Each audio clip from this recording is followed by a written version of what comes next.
Unit 6. They're back.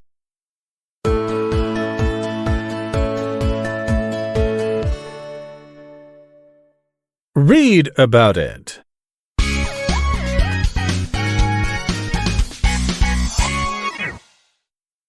Each year, an estimated 10,000 to 100,000 species die off.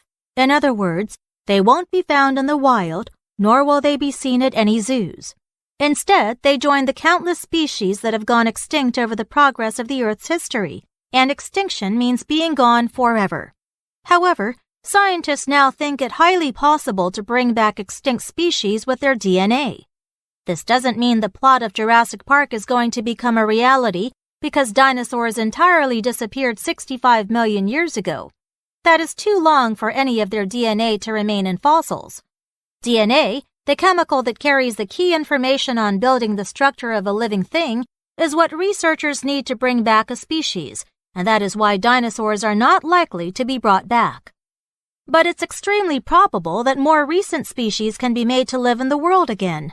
This could even include prehistoric animals like the woolly mammoth. In 2009, scientists recreated the Pyrenean ibex, which had become extinct about a decade earlier.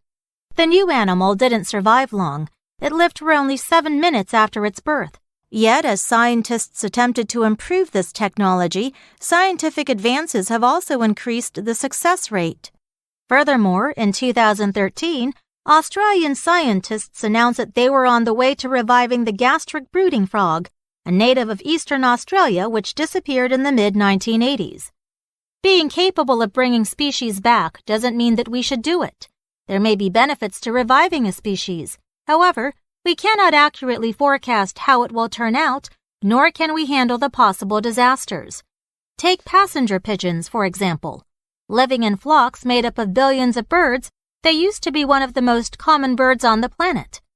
Flocks of migrating passenger pigeons darkened the sky, and it sounded like thunder when they flapped their wings. This species vanished a century ago because they were hunted on a large scale. If we make it possible for passenger pigeons to exist again, there's no knowing whether they can survive in their old habitats. Therefore, some in-depth issues about possible effects are raised. Will they crowd out existing species? Will the growth of plants be affected by their great consumption of seeds? Some people believe that humans should remedy the situation where certain animals go extinct. As the environmentalist Stuart Brand once said, humans have made a huge hole in nature. We have the ability now to repair some of that damage. However, others consider it inappropriate to bring species back, since this weakens the support for traditional conservation of endangered species. Why do we have to preserve a wildlife habitat or battle poachers if we know we can just put things to rights? As technology develops, extinction now may no longer be something that lasts forever. But whether it is right to make extinct species return is still a matter for debate. In order to avoid possible disasters of reviving extinct species, we should learn a lesson from Jurassic Park. Proceed with caution.